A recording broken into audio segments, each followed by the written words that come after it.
കൂട്ടുകാർക്ക് നല്ലൊരു ദിവസം ആശംസിച്ചുകൊണ്ട് മാമ്പഴത്തിന്റെ പുതിയ വീഡിയോയിലേക്ക് സ്വാഗതം. നമുക്ക് നേരെ ഗീതുവിന്റെ ഗോവിന്ദിന്റെ അടുത്ത ആഴ്ചയിലെ നല്ലൊരു പ്രൊമോ വിശേഷം കണ്ടാലോ. അപ്പൊ അടുത്ത ആഴ്ച നമ്മൾ കാണാൻ പോകുന്ന എല്ലാവരും കാത്തിരുന്ന കുറച്ച് നല്ല നല്ല വിശേഷങ്ങളാണ്. നമ്മൾ കുറെ കാലം ഇങ്ങനെ പറയാൻ തുടങ്ങിയിട്ട് ഗീതവും ഗോവിന്ദും ഒന്നാകുന്നു ഒന്നാകുന്നു അങ്ങനെ പറഞ്ഞ് പുലി വരുന്നേന്ന് പറഞ്ഞ് അവസാനം അങ്ങോട്ട് പുലി വരുവാണ്. അവർ രണ്ടുപേരും കൂടി ഒന്നാകുവാണ്. അതിന്റെ കുറച്ച് നല്ല വിശേഷങ്ങളും അതോടൊപ്പം തന്നെ രാധികാമ്മയ്ക്കും ഭദ്രനും കനത്ത തിരിച്ചടിയുമായിട്ട് അനാർക്കലി പൂജപ്പുര സെൻട്രൽ ജയിലിൽ നിന്ന് അങ്ങനെ ഇറങ്ങുന്നുണ്ട്.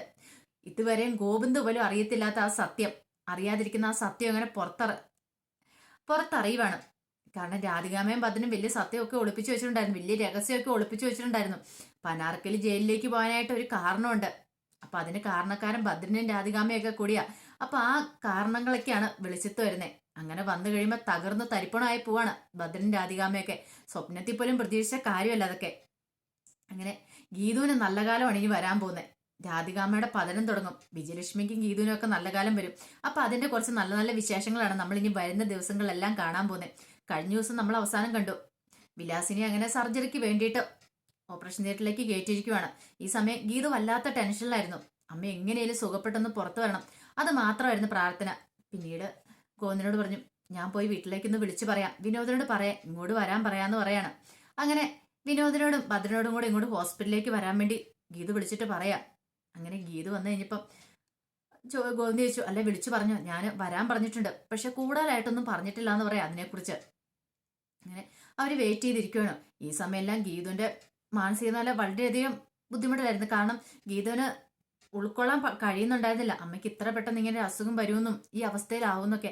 ഈ സമയത്ത് ആശ്വാസമായിട്ട് ഗോവിന്ദ് അരികെ തന്നെയുണ്ട്. പക്ഷെ അപ്പോഴൊക്കെ ഗോവിന്ദിനൊരു സംശയമുണ്ട്, ഇവൾക്ക് തന്നോട് ശരിക്കും ഇഷ്ടമുണ്ടോ? താൻ ഇവളെ ചേർത്ത് പിടിക്കുമ്പോൾ അവള് കൂടുതൽ തന്നോട് അടുക്കുന്നുണ്ട്. ഒരുപക്ഷെ തന്നോട് ഇഷ്ടമുള്ളതുകൊണ്ടായിരിക്കും. പക്ഷെ ഇപ്പൊ ഇഷ്ടം ചോദിക്കാൻ പറ്റുന്ന ഒരു സിറ്റുവേഷൻ അല്ല. ഒന്നാമത്തെ കാര്യം ഹോസ്പിറ്റല്, അവളാണെങ്കിലോ അതിനേക്കാളും ടെൻഷനില്ല. അമ്മയ്ക്ക് എങ്ങനെയാവുമെന്ന് അറിയത്തില്ലാത്തൊരവസ്ഥയിലിരിക്കണേ. അങ്ങനെ അവരിയ്ക്കുന്ന സമയത്ത് വിനോദും ഭദ്രനും കൂടെ അങ്ങോട്ട് വരുന്നേ. വിനോദ് വന്നു കഴിഞ്ഞ് ഉടനെ ചോദിച്ചു, എന്തായാലും അമ്മയ്ക്ക് എന്ത് പറ്റിയെന്നൊക്കെ ചോദിക്കുകയാണ്. പിന്നീട് ഗോവിന്ദാണ് ആ കാര്യത്തെക്കുറിച്ച് പറയുന്നത്, വിലാസിനിക്ക് ബ്രെയിൻ ട്യൂമറാന്നുള്ള കാര്യം. ഇത് കേട്ടത് വിനോദ് അവിടെ കിടന്ന് പൊട്ടിക്കരയാണ്. വിനോദ് പെട്ടെന്നങ്ങ് സഹിക്കാൻ പറ്റില്ല. പ്രതീക്ഷിക്കാത്തൊരു കാര്യമല്ലേ. ഭദ്രൻ പോലും ഒരു നിമിഷം ഞെട്ടിത്തെറിച്ചു പോയി. ഭദ്രനും പ്രതീക്ഷിച്ച കാര്യമല്ല. ഇങ്ങനെ കളിയാക്കിയെങ്കിലും ഇങ്ങനെ വിലാസിനിക്ക് ഒരു അസുഖം വരുമെന്ന് പോലും പ്രതീക്ഷിച്ചില്ല കാര്യമല്ലായിരുന്നു. പെട്ടെന്ന് വിനോദിന്റെ അടുത്തേക്ക് ഗീത വന്നിട്ട് പറഞ്ഞു, നീ ഇങ്ങനെ സങ്കടപ്പെട്ട് കാര്യമില്ല, ഇനിയിപ്പോ വരാനുള്ളത് വന്നു. ഇനി അമ്മയുടെ ജീവൻ അത് തിരികെ തരാൻ വേണ്ടി നമുക്ക് ദൈവത്തോട് പ്രാർത്ഥിക്കാൻ മാത്രമേ പറ്റുള്ളൂ എന്ന് പറയാ. വിനോദിനെ ചേർത്ത് പിടിച്ച് ആശ്വസിപ്പിക്കുന്നുണ്ട്. ഇത് കണ്ടപ്പോ ഗോവിന്ദനും വല്ലാത്ത സങ്കടം വന്നു. എത്രയാന്ന് പറഞ്ഞാലും പെറ്റമ്മയല്ലേ, ഒരു പോറൽ വന്നാൽ പോലും സഹിക്കോ? കാര്യം പറഞ്ഞാൽ അങ്ങോട്ടും ഇങ്ങോട്ടും അലമ്പും പഴക്കമൊക്കെ ഉണ്ടാക്കും, എന്തിനും പറയും. എന്ന് പറഞ്ഞാലും ഒരസുഖം വന്ന് മരണാസനയെ കിടക്കാന്ന് പറഞ്ഞിട്ടുണ്ടെങ്കിൽ സഹിക്കാൻ പറ്റുന്ന കാര്യമല്ല. പിന്നീട് ഗോവിന്ദ് ആശ്വസിപ്പിക്കുന്നുണ്ട്. ഡോക്ടർ പറഞ്ഞു കുഴപ്പമില്ല, സർജറി കഴിയട്ടെ എന്നാ പറഞ്ഞെന്ന്. അങ്ങനെയൊക്കെ പറയുവാണ്. ഈ സമയത്ത് ഗീതുവിന് ഫുൾ സപ്പോർട്ടുമായിട്ട് ഗോവിന്ദ് അരികിലുണ്ടായിരുന്നു. പിന്നീട് വിനോദ് വിളിച്ചിട്ട് ഈ കാര്യങ്ങളൊക്കെ പറയുന്നുണ്ട്. പ്രിയോട് പറയാണ്. കാരണം ഇനി പ്രിയോട് മറച്ചു വെച്ചിട്ട് കാര്യമില്ല. സർജറി കഴിഞ്ഞു, ഇനിയിപ്പം മറച്ചു വെച്ചിട്ടുണ്ടെങ്കിൽ പിന്നെ പ്രിയ അറിഞ്ഞു കഴിയുമ്പോൾ അത് വല്ലാത്തൊരു ബുദ്ധിമുട്ടാവും. അങ്ങനെ സർജറിയൊക്കെ ഒരു കുഴപ്പവും കൂടാതെ നടക്കുവാണ്. അങ്ങനെ സർജറി എല്ലാം കഴിഞ്ഞ് പിന്നെ വിലാസിനെ കണ്ണു തുറക്കണം. വിലാസിനെ കണ്ണു തുറന്നപ്പോൾ ഗീതവും ഗോവിന്ദും പോയി കാണുന്നൊക്കെ ഉണ്ട്. ഗീതുവിന് അമ്മ കണ്ണു തുറഞ്ഞ് ഭയങ്കര സന്തോഷമായിരുന്നു. അങ്ങനെ വിലാസിനോട്, എനിക്കൊരു കുഴപ്പമില്ല മോളെ, അല്ലെങ്കിലും എനിക്ക് അങ്ങനെ പെട്ടെന്ന് അങ്ങോട്ട് പോകാൻ പറ്റുമോ? ഇത് പ്രിയമോളുടെ വയറ്റിൽ കിടക്കുന്ന കുഞ്ഞിനെ എനിക്ക് കൊഞ്ചിക്കണം എന്നൊക്കെ ആഗ്രഹമുണ്ട്. ദയവ് എന്റെ ആയുസ് കുറച്ചുകൂടെ നീട്ടി തന്നു എന്നൊക്കെ പറയാണ്. ഡോക്ടർ പിന്നെ പറഞ്ഞു, സർജറി സക്സസ് ആയിരുന്നു, കുഴപ്പമൊന്നുമില്ല, ഇനി മെഡിസിൻ കണ്ടിന്യൂ ചെയ്താൽ മതി എന്നൊക്കെ പറയുന്നുണ്ട്. ഇത് കേട്ടപ്പോൾ ഗീതുവിനും ഭയങ്കര സന്തോഷമാണ്. പിന്നെ ഗീതുവിനോട് പൊക്കോളം പറഞ്ഞു വിലാസിനി. പക്ഷെ ഗീതു പറഞ്ഞു, വേണ്ട, ഞാൻ ഇവിടെ നിന്നോളാം, അമ്മയുടെ അടുത്ത് നിന്നോളാം എന്ന് പറയാണ്. അങ്ങനെ 2 ദിവസം വിലാസിനടുത്ത് ഗീതുവാണ് നിന്നേ. ഈ സമയത്ത് രേഖേനെ വിളിച്ച് ഗീതു കാര്യങ്ങളൊക്കെ പറഞ്ഞിട്ടുണ്ടായിരുന്നു. അങ്ങനെ അറക്കൽ വീട്ടില് ഈ വിവരങ്ങളൊക്കെ എല്ലാവരും അറിയുന്നുണ്ട്. രേഖയ്ക്ക് ഭയങ്കര സന്തോഷമായിരുന്നു. പക്ഷെ രാധികാമ്മയ്ക്ക് ഒരു കുഴപ്പമില്ല. രാധികാമ്മയ്ക്ക് അങ്ങനെ വിഷമം ഉണ്ടാകുന്ന കൂട്ടത്തിലൊന്നും അല്ലല്ലോ. രാധികാമ്മയ്ക്ക് വിഷമം വരണമെങ്കിൽ വരുന്നോ അങ്ങനെ ആർക്കെങ്കിലും എന്തെങ്കിലും സംഭവിച്ചാൽ മാത്രമേ രാധികാമ്മയ്ക്ക് വിഷമം ഉണ്ടാകുന്നുള്ളൂ. പ്രിയമോക്കും ഭയങ്കര സങ്കടമൊക്കെ ആയിരുന്നു. വിനോദിന് ഏറ്റവും വിഷമം. വിനോദിന് ചിന്തിക്കാൻ പോലും പറ്റുന്ന കാര്യമായിരുന്നില്ല. കാരണം വിനോദ് പറയുകയും ചെയ്തു, അമ്മേനെ ഞങ്ങൾ ഈയിടെയായിട്ട് കുറെ കളിയാക്കുകയൊക്കെ ചെയ്തു. അമ്മ ഈയിടെ എന്നോടും പ്രിയോടും ഭയങ്കര സ്നേഹമായിരുന്നു. അപ്പൊ എന്തോ കാര്യസാധ്യത ഉണ്ടെന്നും പറഞ്ഞുകൊണ്ടാ കളിയാക്കിയത്. പക്ഷെ ഇങ്ങനൊരു അവസ്ഥയിൽ കൂടെ അമ്മ കടന്നു പോകുന്നതിന് സ്വപ്നത്തിൽ പോലും പ്രതീക്ഷിച്ചില്ല ഗോവിന്ദേട്ട എന്നൊക്കെ ഗോവിന്ദനോട് പറയുന്നുണ്ട്.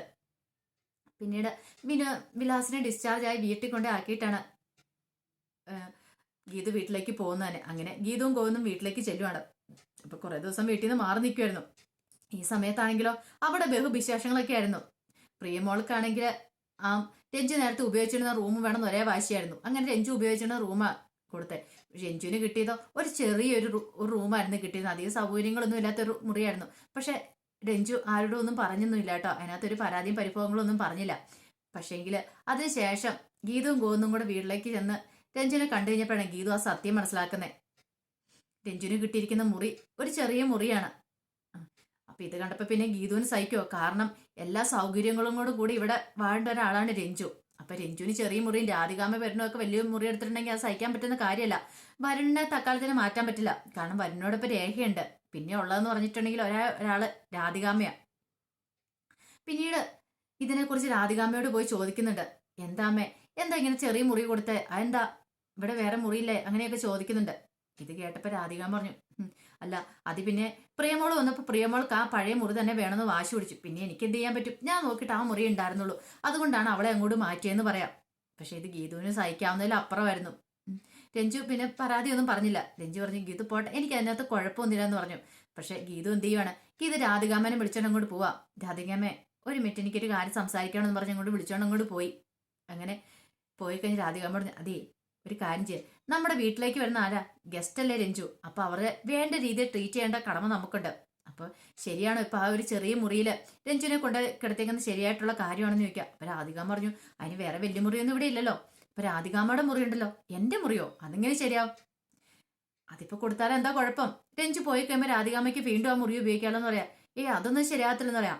ശരിയാകത്തില്ലേ? അന്നാ ഒരു കാര്യം ചെയ്യാം, ഞാൻ രാധികാമ്മയുടെ കുറിച്ചുള്ള ആ വീഡിയോസും വരനെ കുറിച്ചുള്ള വീഡിയോസൊക്കെ ഗോവിന്ദനെ കാണിച്ചു കൊടുക്കട്ടെ എന്ന് ചോദിക്കാം. പെട്ടു. എന്ത് ചെയ്യാൻ പറ്റും? ഇവിടെ ഈ കാര്യം പറഞ്ഞോണ്ടാ തന്നെ ബ്ലാക്ക് മെയിൽ ചെയ്തോണ്ടിരിക്കുന്ന ഓരോ കാര്യത്തിനും. ഈ സമയം ഗോവിന്ദന് നല്ല ടെൻഷൻ ഉണ്ടായിരുന്നു. കാരണം രഞ്ജു ആ ചെറിയ മുറിയിലാണല്ലോ എന്ന് ഓർത്ത് കഴിഞ്ഞപ്പോ. പക്ഷെ എന്ത് ചെയ്യാൻ പറ്റും? എന്തെങ്കിലും പറഞ്ഞിട്ടുണ്ടെങ്കിൽ പിന്നെ അത് വലിയ വഴക്കിലോ ചെന്ന് കലാശിക്കുള്ള കാര്യം അറിയുകയും ചെയ്യാം. പിന്നെ അതുകൊണ്ട് ഗോവിന്ദ് കൂടുതലൊന്നും പറയാനും പോയില്ല. അങ്ങനെ ഗീതു രാധികാമ്മനെ ബ്രെയിൻ വാഷ് ചെയ്തുകൊണ്ട് നിർത്തുവാണ്. പിന്നീട് എല്ലാവരും കൂടെ കൂടി കഴിഞ്ഞപ്പോഴത്തേനും രാധികാമ്മ പറഞ്ഞു, അതേ ഒരു കാര്യം ചെയ്യാം, രഞ്ജു ആ ചെറിയ മുറി കിടക്കണ്ട, എന്റെ മുറി കിടന്നോട്ടെ. അവൾക്ക് ഇനിയിപ്പോ അവിടെ അസൗകര്യമായിരിക്കും എന്ന് പറയാം. ഇത് കേട്ടതും ഗോവിന്ദ് അന്താളിപ്പോടെയാണ് നോക്കുന്നത്. ഇതുവരെ രാധികാമ്മ ഇങ്ങനെയൊന്നും അല്ലായിരുന്നു പറഞ്ഞിരുന്നേ. പെട്ടെന്ന് ഇത് എന്തു പറ്റിയൊരു മനംമാറ്റം. ഇത് കേട്ട് കഴിഞ്ഞപ്പോ തന്നെ ഗീതമാണ് ശരിയാ, രാധികാമ്മയുടെ തീരുമാനമാണ് ശരിയായ തീരുമാനം. നമ്മുടെ വീട്ടിലെ ഗസ്റ്റാണ് രഞ്ജു. അപ്പൊ ഗസ്റ്റിനെ നമ്മൾ വേണ്ട വിധം നമ്മൾ വേണം ട്രീറ്റ് ചെയ്യാനായിട്ട്. കണ്ടോ, ഇങ്ങനെ വേണം അമ്മമാരാണെങ്കിൽ എന്ന് പറയാം. ഗോവിന്ദ് ഒരു നിമിഷം അത്ഭുതപ്പെട്ട് നിൽക്കുക. ഇവൾ എന്ത് മന്ത്രമാ മായാജാലോ പ്രയോഗിച്ചിരിക്കുന്നത്? പ്രിയയ്ക്ക് പോലും ഒന്നും മനസ്സിലായില്ല. ഒരു അമ്മ വേറെ ആർക്കും ആ മുറി വിട്ടു കൊടുക്കുന്നതല്ല. പക്ഷെ ഇപ്പൊ രഞ്ജുവിന് വേണ്ടി അമ്മ ആ മുറി വിട്ടു കൊടുത്തിരിക്കുന്നു. കാര്യം എന്താന്ന് പോലും അറിയത്തില്ല. രഞ്ജുന് ഭയങ്കര സന്തോഷമായി. പിന്നെ ഗീത രഞ്ജുനെ വിളിച്ചിട്ട് പോയിട്ട് പറഞ്ഞു, അതേ നീ ആ മുറിയിലേക്ക് മാറിക്കോളാൻ പറയാണ്. പിന്നീട് വരുണോട് പറഞ്ഞു, ഒരു കാര്യം ചെയ്യാം, വരുണേട്ടൻ പോയി രാധികാമ്മയുടെ പെട്ടി ബാഗൊക്കെ എടുത്തോണ്ട് ഇങ്ങോട്ട് പോരെ. എന്നിട്ട് രഞ്ജു താമസിച്ച് ആ മുറിയിലേക്ക് അങ്ങോട്ട് കൊണ്ടുപോയി വെച്ചാലേ ഇനിയിപ്പൊ രാധികാമ്മയ്ക്ക് അവിടെ ആയിരിക്കും വാസം എന്ന് പറയാം. രാധികാമ്മയ്ക്ക് എതിർത്ത് എന്തെങ്കിലും പറയാനോ പ്രവർത്തിക്കാനോ പറ്റുമോ? ഒന്നും പറ്റത്തില്ല. എന്തേലും പറഞ്ഞിട്ടുണ്ടെങ്കിൽ ആ സെക്കൻഡ് ഗീതു കയറി അടയും എന്നുള്ള കാര്യം അറിയാം. പക്ഷെ ഗീതുവിന്റെ കയ്യിൽ ആ വീഡിയോസ് ഒന്നും ഇല്ലാന്ന് ഗീതുവിന് മാത്രം അറിയത്തുള്ളൂ. രാധികാമ്മയ്ക്ക് വരുന്നു അതിനെക്കുറിച്ച് അറിയത്തില്ലല്ലോ. പിന്നീട് വരുണോട് രാധികാമ്മ പറയുന്നുണ്ട്, എടാ അവൾ എന്നെ ബ്ലാക്ക് മെയിൽ ചെയ്തേക്കുക, ആ വീഡിയോസ് ഒക്കെ കാണിച്ചു കൊടുക്കുമെന്ന് പറഞ്ഞാൽ മുറിയിൽ നിന്ന് മാറിയില്ലെങ്കിൽ അതുകൊണ്ട് മാത്രമാണെന്ന് പറയാം. കുഴപ്പമില്ലമ്മേ, കുറച്ച് ദിവസത്തെ കാര്യമല്ലേ ഉള്ളൂ. രഞ്ജു ഇത്ര നാളൊന്നും ഇവിടെ കാണത്തില്ല, അവള് പോകുമല്ലോ. അപ്പൊ പിന്നെ നമുക്ക് എന്തേലും ചെയ്യാം, ഉടനടി തന്നെ എന്തേലും ചെയ്യണം. ഇല്ലെങ്കിൽ ഇപ്പോൾ ഇത് കാര്യം വെച്ചാണ് നമ്മൾ ഓരോ കാര്യത്തിൽ ഇങ്ങനെ ബ്ലാക്ക് മെയിൽ ചെയ്തുകൊണ്ടിരിക്കുമെന്ന് പറയണം. പിന്നീട് ഗോവിന്ദ് ഇങ്ങനെ ഓരോ കാര്യങ്ങൾ ആലോചിച്ചുകൊണ്ടിരിക്കുക. ഗോവിന്ദ് ആലോചിച്ച, എന്നാലും അവൾ എന്ത് മന്ത്രമായിരിക്കും പ്രയോഗിച്ചേ? രാധികാമ്മ ആ മുറി കൊടുക്കണമെങ്കിൽ അപ്പോൾ എന്തേലും ഒരു കാര്യം പ്രയോഗിച്ചാണ്. അത് മാത്രമല്ല, രഞ്ജുവിനെ ഇവിടെ നിർത്തണമെങ്കിൽ രാധികാമ്മ സമ്മതിക്കണമെങ്കിൽ അതെങ്ങനെയാ പോലും രാധികാമ്മ എതിർത്താണ് മുമ്പ്.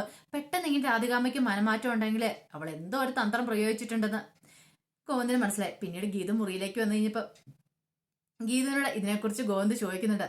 അല്ലെങ്കിൽ ഞാൻ ഒരു സംശയം ചോദിച്ചിട്ടെ, നീ രാധികാമ്മയുടെ അടുത്ത് എന്ത് ട്രിക്കാ പ്രയോഗിച്ചേ? എന്ത് ട്രിക്ക്? അല്ല ആ മുറിയെ, മുറിയുടെ കാര്യം അതൊക്കെ ഉണ്ട്, അതൊക്കെ നമ്മുടെ ഒരു തന്ത്രമല്ലേ. ഞാൻ പറഞ്ഞില്ലേ മുല്ലപ്പൂമ്പൊടി ഏറ്റുകിടക്കും കല്ലിനുകൊണ്ട് ഒരു സൗരഭ്യന്ന്. അതുപോലെ തന്നെയാ ഞാൻ രാധികാമ്മനെ പതുക്കെ ഇങ്ങനെ മാറ്റിയെടുത്തോണ്ട് വരുവാ. കണ്ടോ, എന്റെ സ്വഭാവത്തിലേക്ക് എത്തിച്ചോണ്ടിരിക്കുവാന്ന് പറയണം. ഗോവിന്ദ് പറഞ്ഞു, പിന്നെ കൊള്ളാം, നിന്റെ നല്ല ഫസ്റ്റ് സ്വഭാവമുള്ളൂ. എന്താ എന്റെ സ്വഭാവത്തിന് എന്തെങ്കിലും കുഴപ്പമുണ്ടെന്ന് ചോദിക്കും. ഒരു കുഴപ്പമില്ല, നല്ല സ്വഭാവമാണേന്ന് പറയണം. ഈ സമയത്തൊക്കെ ഗോവിന്ദ് ഒരു കാര്യം തിരിച്ചറിയുന്നുണ്ടായിരുന്നു. പണ്ടത്തെ പോലെ അല്ലേ ഗീതു, കുറച്ചുകൂടി ഒരു അടുപ്പം കാണിക്കുന്നുണ്ട്. ഇഷ്ടങ്ങളൊക്കെ തുറന്നിങ്ങനെ കാണിക്കുന്നുണ്ട്. അതിങ്ങനെ മറച്ചു പിടിക്കുന്ന ഒരു ഇതില്ല. അപ്പൊ അതിൽ നിന്ന് ഗോവിന്ദന് ഒരു കാര്യം മനസ്സിലായി, ഇവൾക്ക് തന്നോട് പ്രണയം തോന്നി തുടങ്ങിയിട്ടുണ്ട്. അതുപോലെ തന്നെ ഗീതുവിനും. കാരണം വയ്യാതെ വന്ന സമയത്തും അമ്മയ്ക്ക് വയ്യാതെ വന്ന സമയത്തും എല്ലാം ഗീതുവിനെ ചേർത്ത് പിടിച്ച ഗോവിന്ദ. ആ സമയത്ത് ഗീതുവിന് ഒരു കാര്യം മനസ്സിലായി, ഗോവിന്ദന് തന്നോട് ഇഷ്ടമില്ലെങ്കിൽ ഒരു കാരണവശാലും ഇങ്ങനെ ചേർത്ത് പിടിക്കില്ല.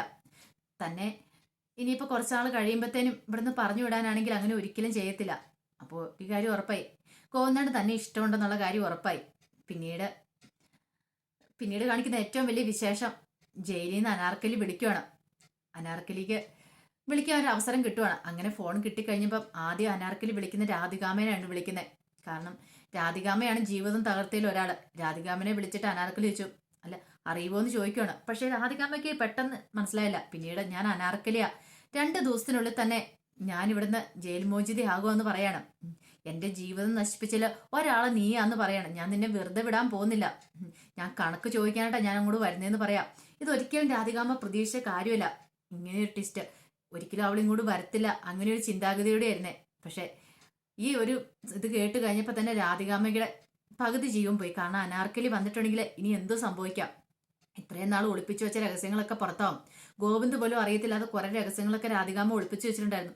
അതെല്ലാം പുറത്താവും. എന്ത് ചെയ്യണമെന്ന് അറിയത്തില്ലാത്തൊരവസ്ഥയായിരുന്നു രാധികാമ്മയ്ക്ക്. അതുപോലെ തന്നെയായിരുന്നു ഭദ്രന്റെ അവസ്ഥ.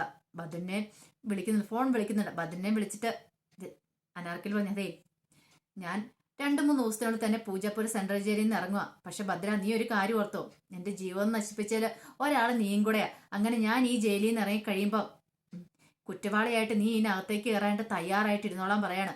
ഭദ്രൻ സ്വപ്നത്തിൽ പോലും ചിന്തിച്ച കാര്യമല്ല ഇങ്ങനെ ഒരു പ്രതിസന്ധി എന്ന് പറഞ്ഞാൽ. അപ്പൊ ഭദ്രൻ അത്രമാത്രം കൊള്ളരുതായ്മ കാണിച്ചിട്ടുണ്ട് ഭദ്രൻ രാധികാമയും ചേർത്തിട്ട്. ഗോവിന്ദന്റെ അച്ഛന്റെ ജീവൻ നശിപ്പിക്കാനായിട്ട് മെയിൻ കാരണക്കാർ ഇവർ രണ്ടുപേരുമാണ്. അപ്പൊ അത്രമാത്രം ക്രൂരതകൾ ചെയ്തുകൊണ്ടാണ് ഇപ്പം അനാർക്കലി ജയിലിൽ കിടക്കുന്നത്. അപ്പൊ അതിനേത് എന്തെങ്കിലും ഒരു കാരണം കാണുമായിരിക്കും. അനാർക്കലിയെ ജയിലിലാക്കാനായിട്ട് മെയിൻ കാരണക്കാർ ഇവരായിരിക്കും. എന്താണെങ്കിലും ബാലിന് തീ പിടിച്ചൊരവസ്ഥയായി പോയി. രാധികാമ്മയ്ക്കും ഭദ്രനും എന്ത് ചെയ്യണമെന്ന് അറിയത്തില്ല, എങ്ങോട്ട് ഓടി രക്ഷപ്പെടുമെന്ന് അറിയത്തില്ല. കാരണം അനാർക്കലി ഇങ്ങോട്ടുള്ള വരവെന്ന് പറഞ്ഞാൽ ഇത്രയും കാലം മനസ്സിൽ സൂക്ഷിച്ച് അങ്ങനെ കനലിങ്ങനെ ഊതി കത്തിച്ചുകൊണ്ട് ഇങ്ങനെ ഇരിക്കുമായിരുന്നു. ഒരു തീപ്പൊരി ഉണ്ടായിരുന്നുള്ളൂ. ആ തീപ്പൊരി ഇങ്ങനെ കത്തിച്ച് ഇങ്ങനെ വെച്ചോണ്ടിരിക്കുക. കാരണം പ്രതികാരം വീട്ടാനായിട്ട് ഇങ്ങനെ കാത്തിരിക്കുമായിരുന്നു. അങ്ങനെ ആ പ്രതികാരം വീട്ടാനുള്ള ദിനങ്ങൾക്ക് വേണ്ടി അങ്ങനെ ആ ദിവസം വന്നെത്തുകയാണ്. അനാർക്കലി ജയിലിൽ നിന്ന് ഇറങ്ങുന്ന ദിവസം. ഈ സമയത്തെല്ലാം രാധികാമ്മ വല്ലാത്ത ടെൻഷനിലായിരുന്നു. പനി 2-3 വട്ടം വന്ന് രാധികാമ്മയോട് ചോദിക്കുന്നുണ്ടായിരുന്നു, അമ്മ എന്ത് പറ്റി, എന്താ കാര്യം എന്നൊക്കെ ചോദിക്കുന്നുണ്ടായിരുന്നു. പക്ഷെ ഇതൊന്നും എന്താന്ന് പോലും പറയാനായിട്ട് രാധികാമ്മയ്ക്ക് പറ്റിയില്ല. രാധികാമ്മ ഒരു കാര്യം തീരുമാനിച്ചു, അനാർക്കലി പുറത്തിറങ്ങിയ ഉടനെ എങ്ങനെയെങ്കിലും അവളെ തീർക്കണം. ഒരു കാരണവശാലും അവള് ഇങ്ങോട്ട് വരാൻ പാടില്ല. ഇവിടെ വന്നിട്ടുണ്ടെങ്കിൽ ഗോവിന്ദ് സത്യങ്ങളൊക്കെ അറിയും. അങ്ങനെ വന്നിട്ടുണ്ടെങ്കിൽ താൻ അറക്കൽ കുടുംബത്തിൽ നിന്ന് മാത്രമല്ല മിക്കവാറും ഈ ലോകത്തിൽ നിന്ന് പോവും. അത് മാത്രമല്ല ഇനി അനാർക്കലി വന്ന് എന്താ ചെയ്തു കൂട്ടെന്ന് പറയാൻ പറ്റില്ല. ഇത്രയും കാലം അവൾ ജയിലിൽ കിടന്നിട്ടുണ്ടെങ്കിൽ അതിന്റെ അഗ്നിയുമായിട്ടായിരിക്കും അവൾ തന്റെ അടിയിലേക്ക് വരുന്നത്. ഒരു വെറും വരവായിരിക്കില്ല വരുന്നത്. അങ്ങനെ തല പോഞ്ഞ് രാധികാമ്മ നടക്കുക. പക്ഷെ ഈ സമയം ഗീതവും ഗോവിന്ദും കൂടെ ഭയങ്കര സന്തോഷത്തിലായിരുന്നു. ഒന്നാകാൻ പോകുന്നതിന്റെ സന്തോഷത്തില് അവരവരുടെ പ്രണയം അങ്ങനെ തുറന്നു പറയാണ്. ഇത്രയും കാലം മനസ്സിൽ ഒളിപ്പിച്ചു വെച്ച ആ പ്രണയം രണ്ടുപേരും ഇനി അധിക നാളും തുറന്നു പറയാതിരിക്കാൻ അവർക്ക് കഴിയില്ലായിരുന്നു. അങ്ങനെ ഗീതു ഗോവിന്ദനോട് തന്റെ മനസ്സിലെ പ്രണയം തുറന്നു പറയണം. അതുപോലെ തന്നെ ഗോവിന്ദ് തിരിച്ചും പറയുകയാണ്. അങ്ങനെ രണ്ടുപേരും കൂടെ പരസ്പരം ഒന്നാവുകയാണ് ഇത്രയും കാലങ്ങൾക്ക് ശേഷം. അപ്പൊ അതിന്റെ നല്ല നല്ല വിശേഷങ്ങളൊക്കെയാണ് നമ്മൾ ഇനി അടുത്ത ആഴ്ച കാണാൻ പോകുന്നത്. അതോടൊപ്പം തന്നെ അനാർക്കലി വന്നിട്ട് ഇനി എന്താണ് രഹസ്യം എന്നറിയണ്ടേ. രാധികാമ്മയും ഭദ്രനും ഇത്രയും കാലം മനസ്സിൽ ഒളിപ്പിച്ചു വെച്ച രഹസ്യം അത് ചെറിയതൊന്നും ആയിരിക്കില്ല. അപ്പൊ ആ രഹസ്യങ്ങളുടെ നിലപറയാൻ കൂടെ ഇനിയിപ്പോ അടുത്ത ആഴ്ച നമ്മൾ അറിയും എന്തൊക്കെ ആയിരിക്കും അന്ന്. അതിന്നൊക്കെ അറിയാൻ നമ്മൾക്ക് എല്ലാവർക്കും കാത്തിരിക്കാം കേട്ടോ. അപ്പൊ ആദ്യമായി കാണുന്നവരാണെങ്കിൽ ചാനൽ ഇഷ്ടപ്പെട്ട ഒന്ന് സബ്സ്ക്രൈബ് ചെയ്യാൻ മറക്കരുതേ. അതോടൊപ്പം തന്നെ കണ്ടുകൊണ്ടിരിക്കുന്ന എല്ലാവരുടെ സപ്പോർട്ടിലേക്കും തുടർന്നും പ്രതീക്ഷിച്ചുകൊണ്ട് എല്ലാവർക്കും ഒരിക്കൽ കൂടി നല്ലൊരു ദിവസം ആശംസിച്ചുകൊണ്ട് നിർത്തുന്നു. നന്ദി.